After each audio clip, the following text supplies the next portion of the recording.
Ngingayivikela kanjani ke dokotela etheni ngingayitholi ke sekunesifo samathambo? Uzama ukuthi ungazitholi usunesifo socansi. Okay. Nokuvikela ukuthi ungazitholi usune-HIV. Okay. Okunye ke mhlawumbe kubalekile ukubheka ukuthi isimo sakho somzimba ukuthi ungabi ne-weight ephezulu.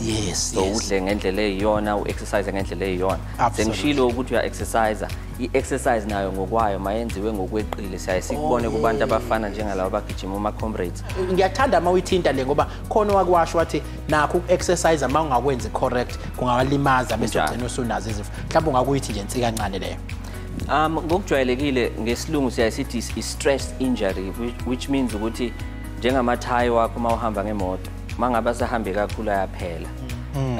Kwenzeka ngendlela enjalo nakuma-joint. Mangabe mhlawumbe usugijime kakhulu esikhathini esincane le cartilage besikhuluma ngayo iyalimala iphele and uthola ukuthi mhlawumbe kwesinye isikhathi akuyona ne-cartilage imsipha lena ebamba i-joint ukuthi libe stable. Thothi leyo msipha leyo isilula nale joint leliseliyaqeka bese ke uyaqala uba nale sifo samathambo. Mhlambe umuntu unenimgqugquzo enze njani oyizwayo nje manje uthi hayi cha udokotela zonke lento ayihlabile ngiyazizwa siyangeza uthi hayi cha kuyahlaba konke kuyahlaba aphuma bheke ephi umuntu osekhaya njengamanje?